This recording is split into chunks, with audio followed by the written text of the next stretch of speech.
self-control and acceptance of reality. In the pursuit of happiness, there is one core principle on which Stoic philosophers, Eastern sages, and those who have truly experienced life all seem to agree. Genuine happiness begins when we stop clinging to things outside our control. The external world, people, circumstances, weather, events, moves according to its own rhythm, not our personal script. The only domain we can fully govern is our own thoughts, attitudes, and actions.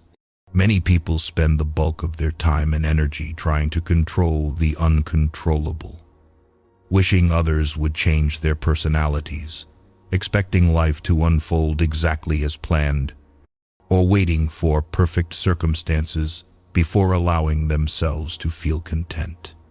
This effort leads inevitably to frustration because reality rarely matches our expectations. As Stoic wisdom reminds us, it is not things themselves that disturb us, but our judgments about them. Imagine driving on a bright, pleasant morning when another driver suddenly cuts you off. The common reaction is anger, irritation, even carrying that sour mood for the rest of the day. But if you pause, you'll see clearly. The fact that the driver cut in is already in the past. You cannot reverse it. The one thing entirely within your control is your response. You can choose to let it go and continue your day in peace. Or you can choose to nurse the resentment and let it poison your mood. The choice is yours. Acceptance of reality does not mean passivity or surrender in the face of injustice or wrongdoing. It means looking at a situation as it truly is, without the distortion of wishful thinking or prejudice, and then taking whatever action is possible within your sphere of influence. If it rains, you can't order the clouds to disappear, but you can carry an umbrella, change your plans, or even find a way to enjoy the damp air. If a colleague treats you poorly, you may not be able to change their character, but you can control how you respond and how much you allow their behavior to affect your emotional state. A common trap is confusing control with influence. We can influence many things, persuading someone, preparing thoroughly to increase the odds of success, but the final outcome still contains factors beyond our reach. When we mistake influence for control, failure brings not just disappointment, but unnecessary self-blame. Conversely, when we clearly distinguish between what is ours to command and what is not, we channel our energy wisely, avoiding futile battles. The wise focus on the circle of control, our own thoughts, behaviors, decisions, and habits, rather than on the far larger circle of concern, which is full of matters we can't dictate. They still care about the world, but they refuse to lose their peace when the world doesn't bend to their will. This is the inner freedom the Stoics described. No man is free who is not master of himself. Acceptance of reality also reduces the inner resistance that so often intensifies suffering. When something goes against our wishes, instead of constantly asking, "Why is this happening?" in frustration, we can ask, "This is how things are. What can I do with what I have right now?" That shift not only makes our actions more effective, but also saves mental energy, preventing us from spiraling into complaint and helplessness. Letting go of the illusion of control also frees us from excessive fear. Knowing that we can't control everything, we learn to prepare for worst-case scenarios while accepting that risk can never be entirely removed. This doesn't make us pessimistic.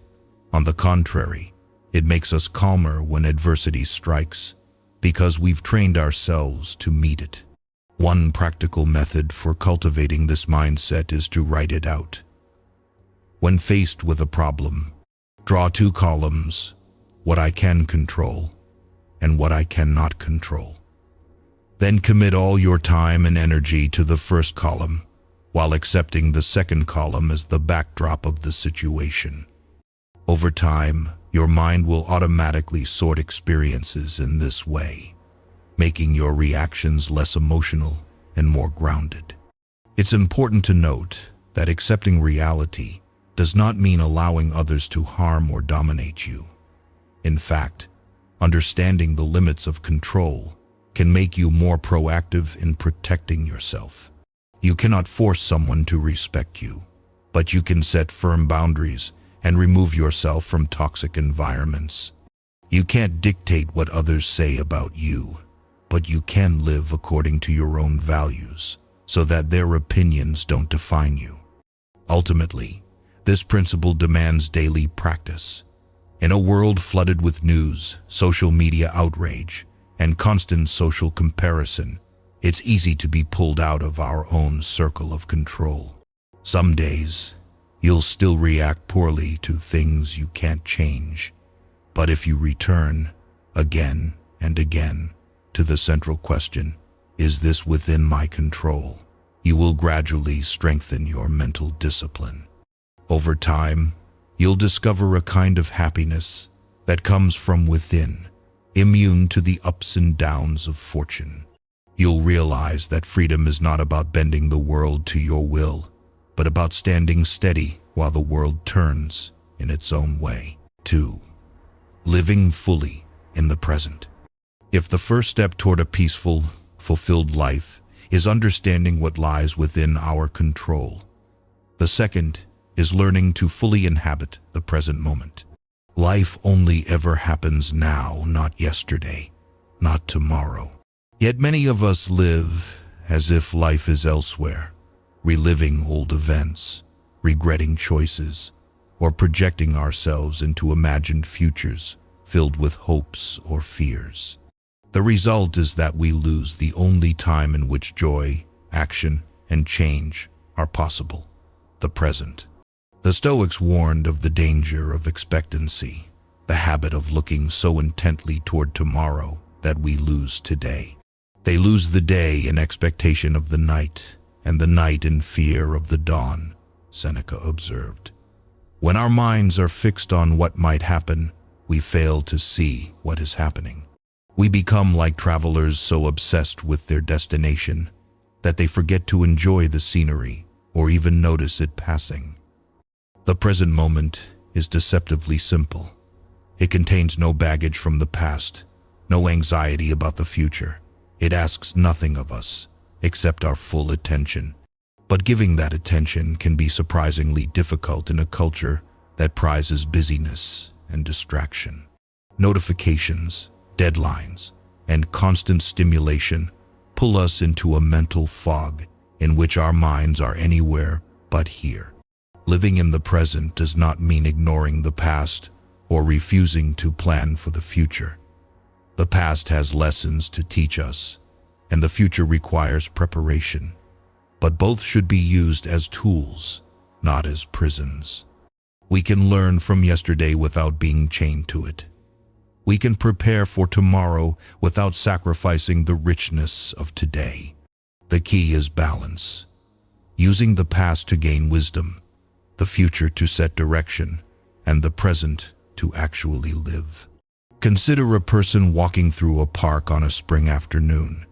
If they are fully present, they notice the warmth of sunlight on their face, the rustle of leaves in the breeze, the laughter of children playing. But if their mind is consumed by yesterday's mistakes or tomorrow's meeting, they might not even see the path beneath their feet.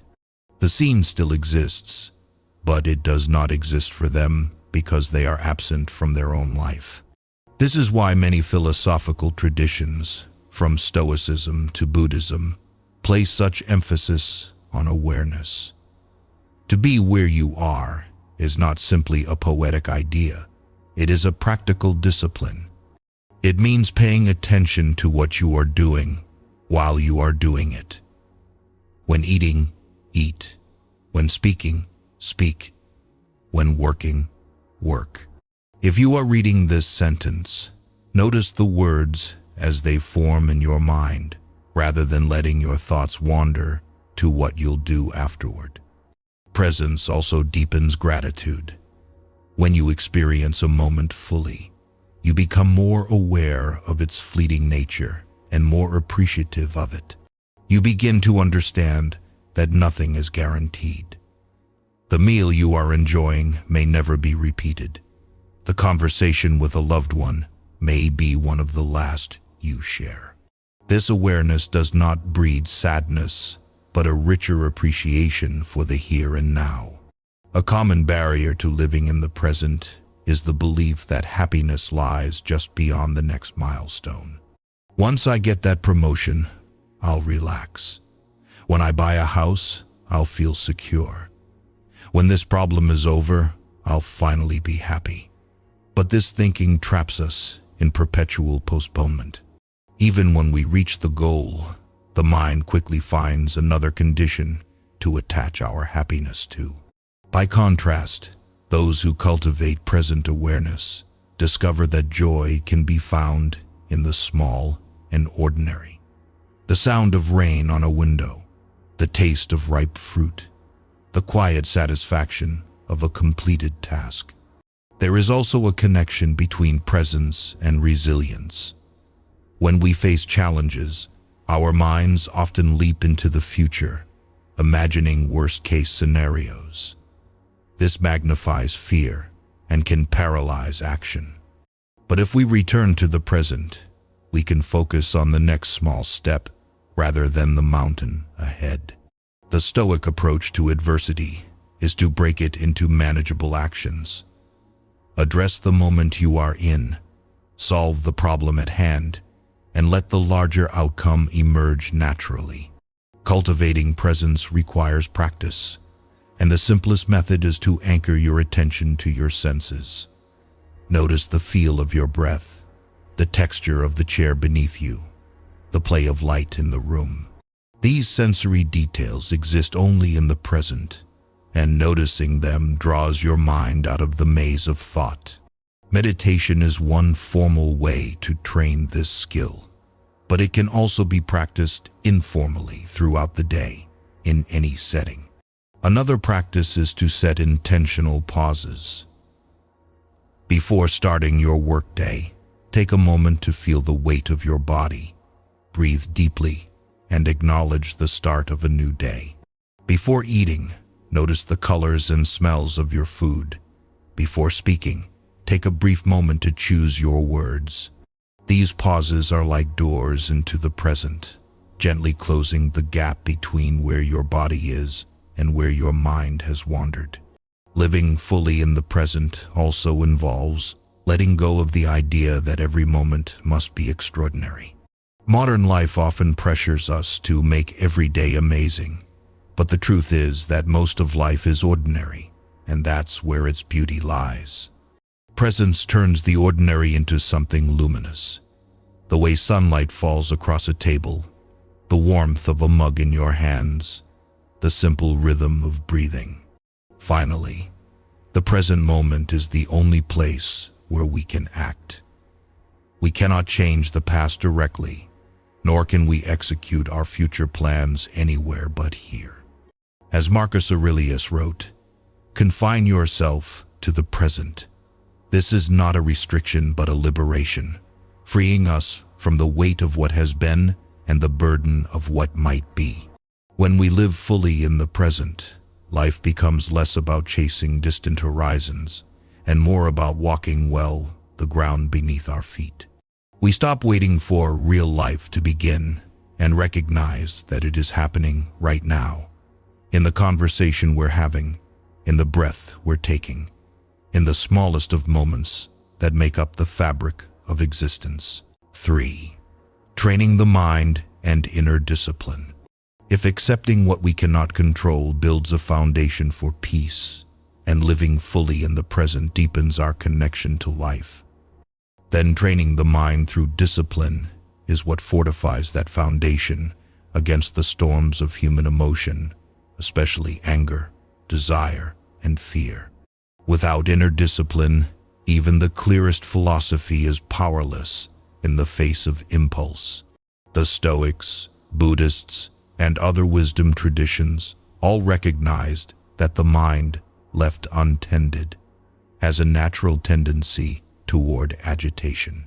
It reacts impulsively to every provocation, chases fleeting pleasures, and resists discomfort. Left unchecked, this restless mind can sabotage our best intentions. Discipline, then, is not about repression for its own sake, but about learning to govern ourselves before the world governs us. Marcus Aurelius wrote, "You have power over your mind, not outside events. Realize this, and you will find strength." But that strength does not appear overnight. It is built through repeated practice, just like strengthening a muscle. The first step is awareness, catching the mind in the act. Notice when you are triggered, when your thoughts spiral into anger, or your desires pull you into unwise choices. The moment of noticing is a victory, because you cannot change what you are blind to. Consider anger. The Stoics warned that any person capable of angering you becomes your master. Anger often feels justified, even righteous, but it is also intoxicating. It clouds judgment and leaves behind a residue of bitterness.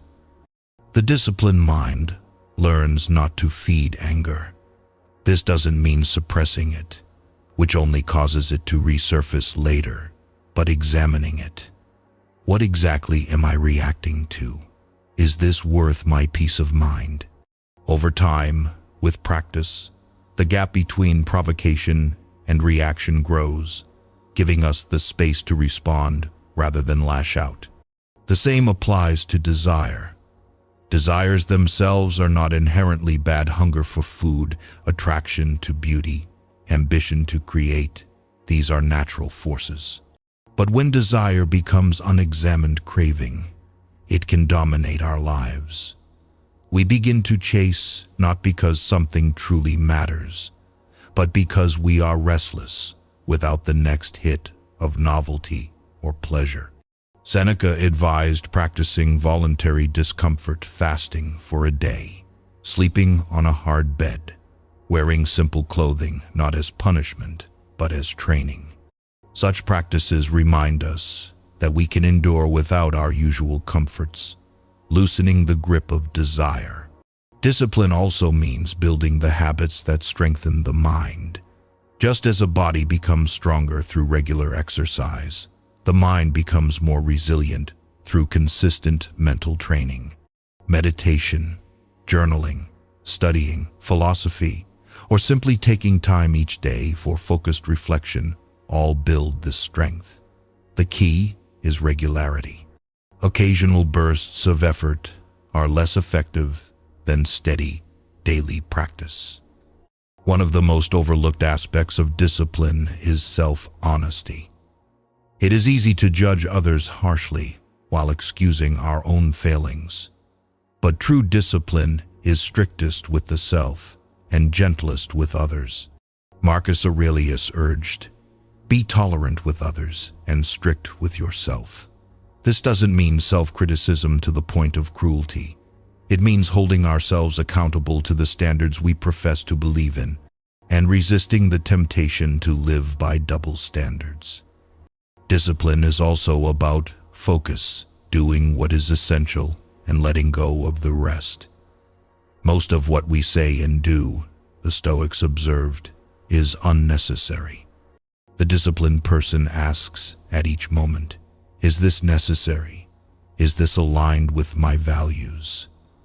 This filtering process is not about living a joyless life, but about conserving energy for what truly matters.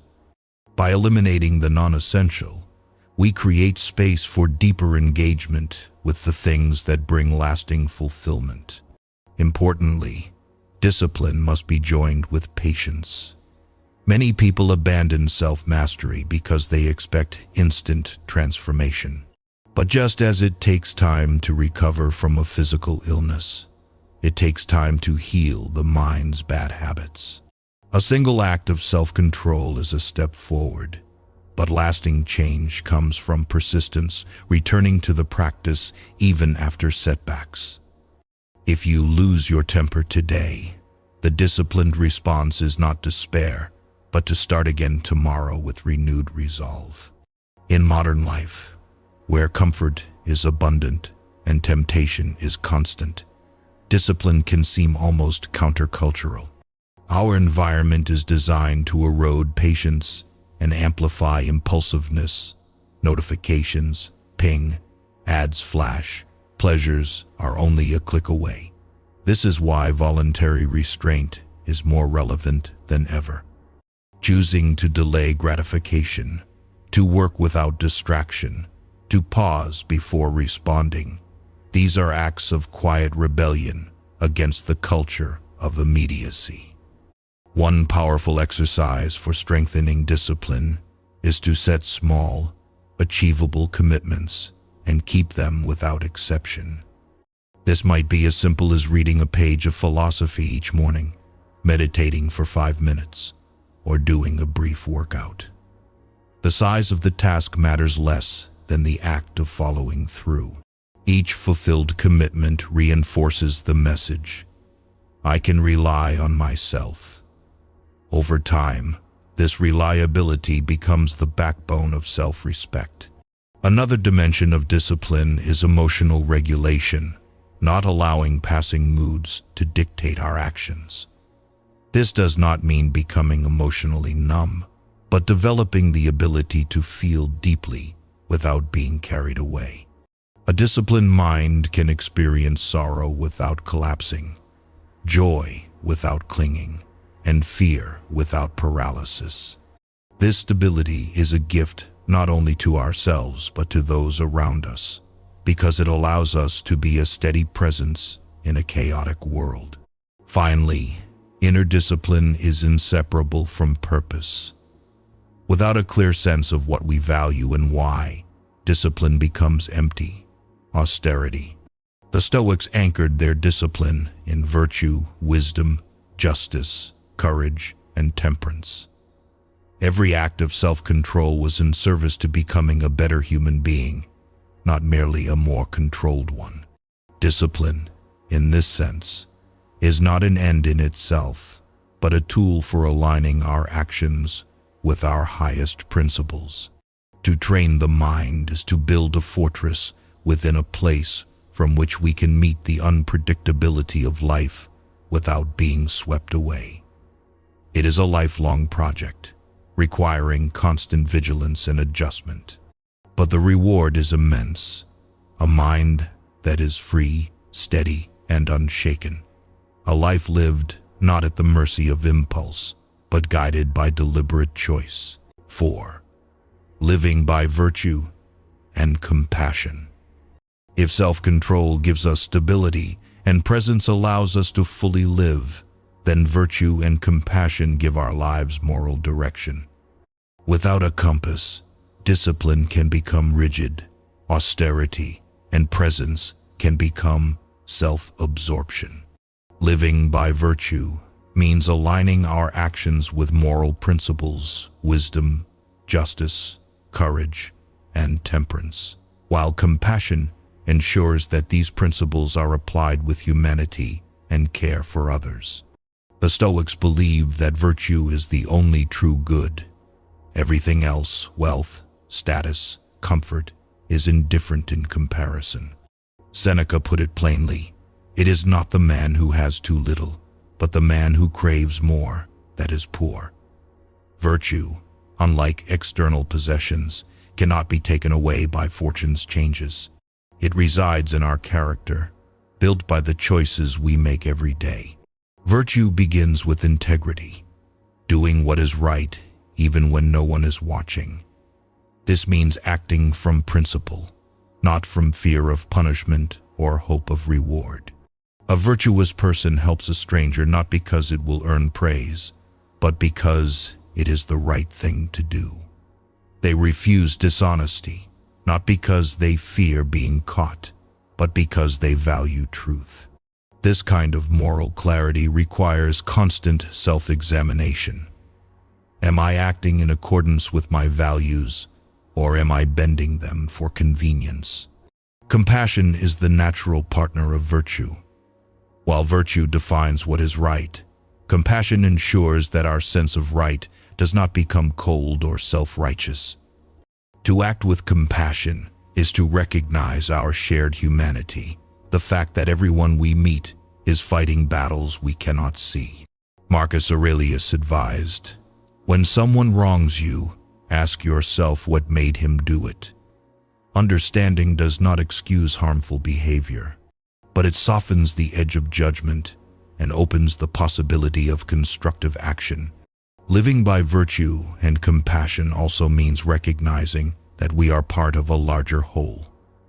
The Stoics saw every human being as a citizen of the world, bound together like limbs of a single body. Just as we would not harm our own hand, we should not act in ways that harm others unnecessarily.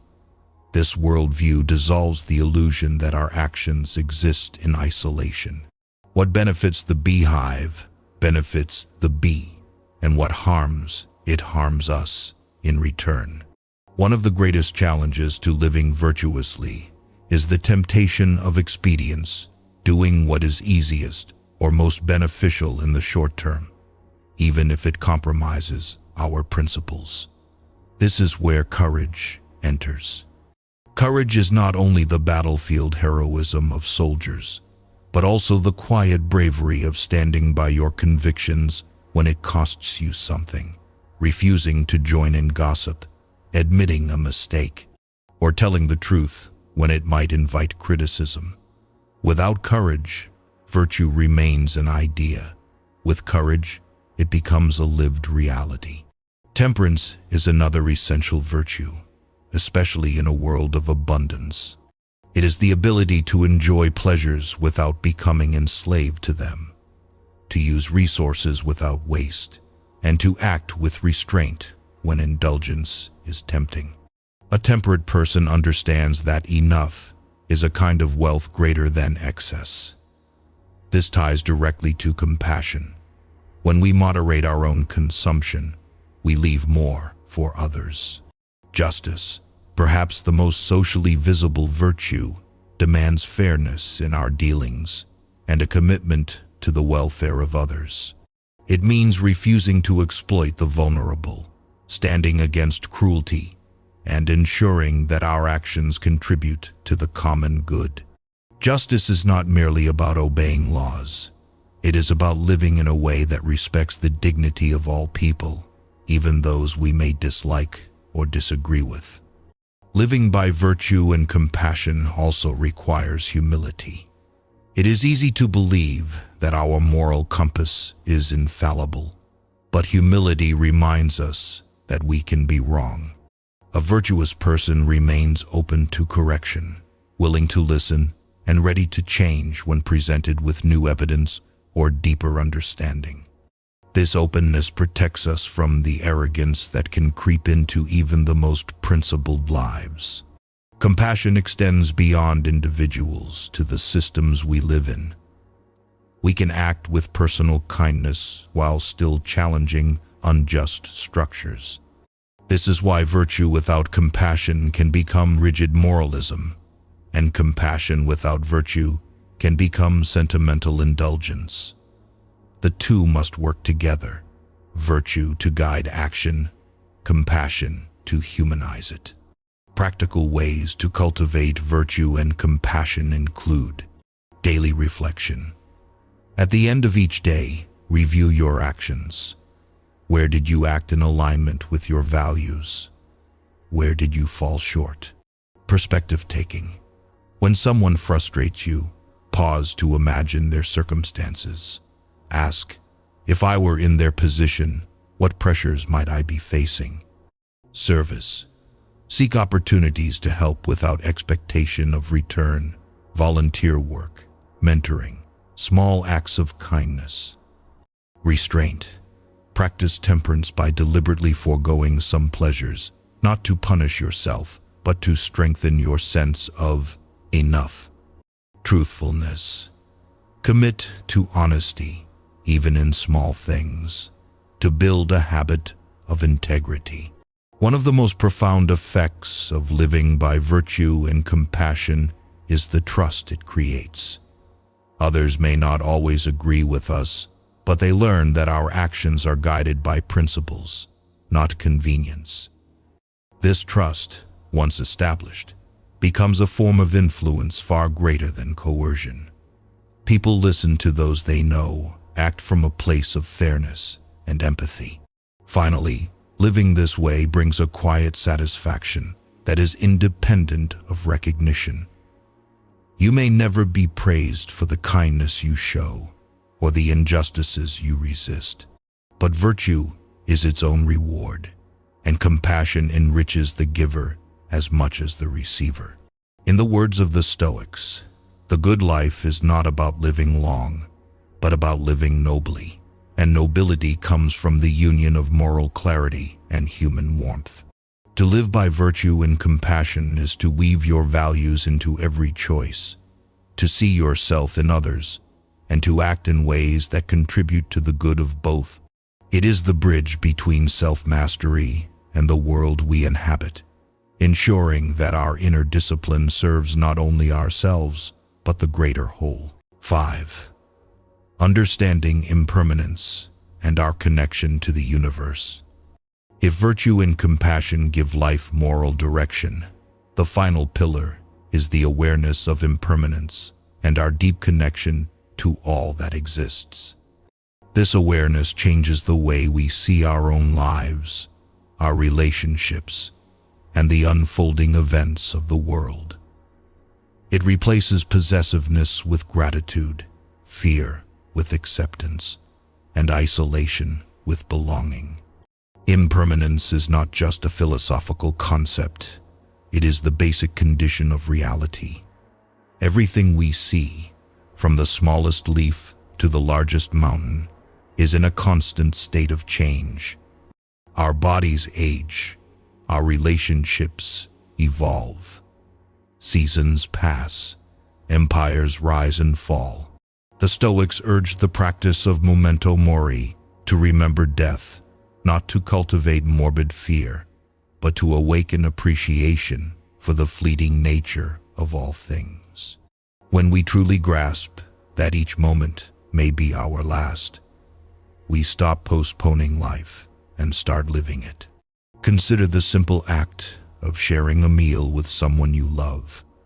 If you imagine that it might be the final time you dine together, you notice more: the sound of their laughter, the warmth in their eyes, the taste of the food you share. You speak with more care, listen with more attention, and your gratitude deepens. Impermanence makes the ordinary luminous, yet the reality of change can be difficult to accept. Our instinct is often to cling to possessions, to identities, to people hoping to freeze the world as it is. But clinging does not prevent change. It only makes us suffer when change inevitably comes. Letting go is not about detachment in the sense of indifference. It is about loosening the grip so that we can engage with life fully, while knowing that nothing can be held forever. This acceptance is easier when we understand our place in the greater whole. Modern science and ancient philosophy alike remind us that we are composed of the same elements as the stars. The atoms in our bodies were forged in the cores of ancient suns. The water in our veins once flowed through rivers, clouds, and oceans long before we were born. We are not separate from the universe. We are a temporary configuration of it. The Stoics spoke of the cosmopolis, a single, unified city of all beings. The Taoists describe the Tao as the flow that connects all things.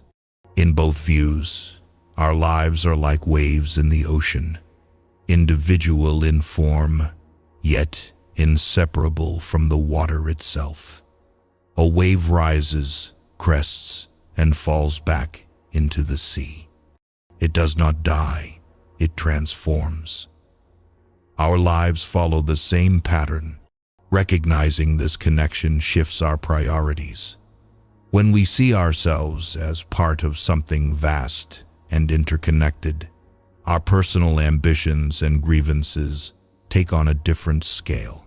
This is not to diminish our struggles, but to place them in context.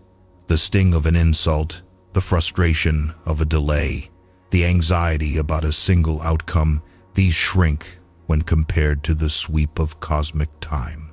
At the same time, our small acts of kindness or cruelty gain weight because they ripple outward into the shared fabric of existence. Impermanence also teaches us humility. No matter how great our achievements, they will eventually fade. The most enduring monuments crumble. Even the brightest names are eventually forgotten. This truth can be sobering, but it is also liberating. If nothing lasts forever, we are free from the burden of trying to make ourselves eternal. We can focus instead on living well in the time we have, knowing that the value of a life lies not in its duration, but in its quality. One way to practice acceptance of impermanence is to observe it directly. Watch the clouds drift and change shape. Notice the lines on your hands deepening over the years. See how the light in a room shifts from morning to night. These are not just poetic observations. They are daily reminders that change is the nature of everything. By becoming familiar with small changes, we prepare ourselves for the larger ones. Another practice is gratitude. Each morning, acknowledge at least one thing you are thankful for, knowing it will not last forever. This shifts the mind from entitlement to appreciation. Gratitude transforms impermanence from a source of anxiety into a reason to cherish. Understanding our connection to the universe also influences how we treat others. If we are all part of the same whole, harming another is, in a sense, harming ourselves. The boundaries we draw, nation, race, status, are temporary human constructs.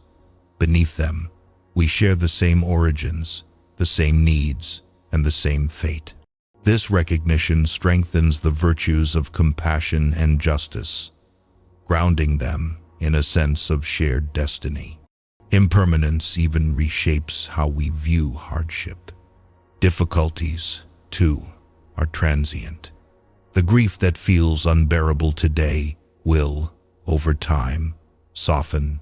The fear that paralyzes us now will eventually loosen its grip.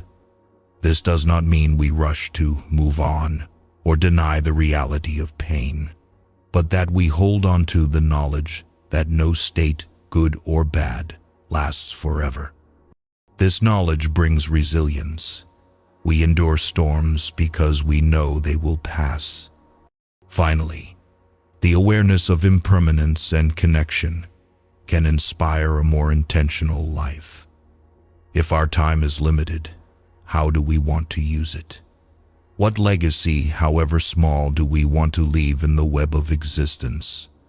The Stoics advised acting as if each day were a complete life in itself, doing what is just, speaking what is true, seeking what is wise. The Buddhists counsel living with compassion, because in the interdependent nature of existence, the good we do for others returns to us in ways we may never see. When we hold both truths, the certainty of change and the reality of connection, we live differently. We stop clinging to moments and start participating in them. We see ourselves not as isolated actors, but as threads in a vast, ever-changing tapestry. And in that tapestry, every choice, every kindness, every moment of awareness adds its color to the whole. Impermanence need not be a source of despair. It is the condition that makes life precious, that gives each moment its unrepeatable beauty. And connection need not dissolve our individuality. It enriches it, reminding us that our lives matter not because they stand apart, but because they are part of something immeasurably larger.